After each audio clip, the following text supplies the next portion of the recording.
বারুইপুরের ঘোষবাড়ির দুর্গাপুজোয় এসেছিলেন বড়লাট লর্ড ক্যানিং।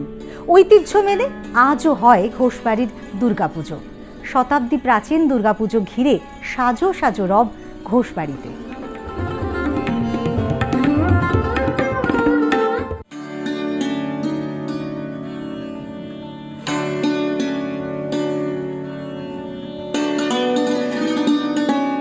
সময়ের সঙ্গে সঙ্গে জমিদার বাড়ির পলেস্তারা খসেছে, কমেছে জাঁকজমকও। তবে পুরনো রীতি মেনে আজও হয় বারুইপুরে রামনগরে ঘোষবাড়ির দুর্গাপুজো। শতাব্দী প্রাচীন বারুইপুরের দুর্গাপুজোয় এসেছিলেন লর্ড ক্যানিং। বেশ কিছুক্ষণ সময়ও কাটিয়েছিলেন সেখানে। শুধু ক্যানিং নয়, রামনগরে ঘোষবাড়িতে গাড়ি রাখতে আসতেন বহু সাহেবী। পুজোতেও আমন্ত্রিত থাকতেন তারা। ঘোষবাড়ির পুজো ১৪৩ বছরের পুরনো। তৎকালীন বড়লাট লর্ড ক্যানিং ছিলেন জমিদার নরেন ঘোষের অতি ঘনিষ্ঠ। তাই ক্যানিং যাওয়ার পথে দুর্গাপুজোয় এসেছিলেন তিনি। পুজোয় কয়েক ঘন্টা সময়ও কাটিয়েছিলেন। রামনগরের ঘোষবাড়ির প্রথম জমিদার ছিলেন কৈলাস ঘোষ।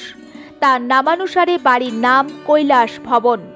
কৈলাসবাবুর ছেলে নরেন ঘোষ ইংরেজ আমলে এই পুজো শুরু করেন।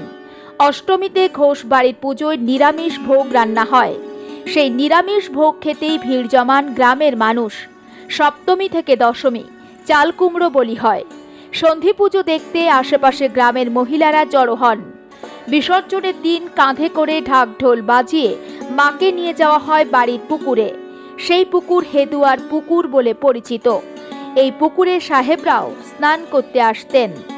ছোটোবেলা থেকে যেটা দেখেছি, তখন অ্যাকচুয়ালি আমাদের সোর্স অফ ইনকাম যেটা ট্রাস্টির থেকে আসতো, অনেক বেশি পরিমাণে আসতো। ষষ্ঠীর দিন সকাল থেকে দশমীর দিন সকাল পর্যন্ত কিছু না হলে 3 থেকে 3,500 টাকা লোক খাওয়া দাওয়া করতো।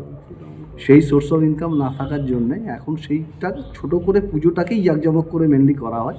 কিছু আত্মীয় স্বজন আসে, পাড়ার লোকজন এখন সেইভাবে আমরা ইনভাইট করতে পারি না, বা পাড়ার লোকজনেরও সেই সেন্টিমেন্ট হয়ে গেছে। আগে যেমন বাবুর বাড়ির পুজো মানে আমরা সবাই ঝাঁপিয়ে আসতো, খাওয়া দাওয়া হই হুল্লো, সেই জিনিসগুলো এখন বন্ধ হয়ে গেছে।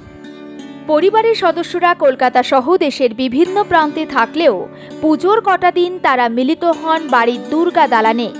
বারুইপুর অঞ্চলে একাধিক বারোয়ারি পুজোর ভিড় চমক থাকলেও আজও অমলিন বারুইপুরের ঘোষবাড়ির দুর্গাপুজো। মা তো আসছে, কিন্তু সেইভাবে কারুরই কোনো জায়গায়, শুধু আমাদের বাড়ি বলে না, পুরো দুনিয়া জুড়ে পুজো হচ্ছে, কিন্তু পুজো সেই রেশ এখনও দেখতে পাওয়া যাচ্ছে না। কারণ এখনও পর্যন্ত ঠিক করে আমরা দোষীদেরকে শাস্তি দিতে পারিনি।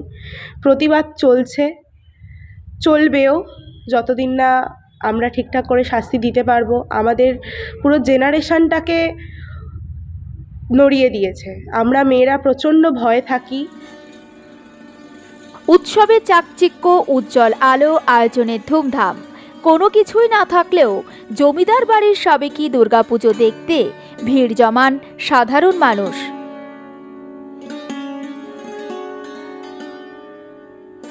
দক্ষিণ 24 পরগনা থেকে বিশ্বজিৎ নস্করের রিপোর্ট, আর প্লাস নিউজ।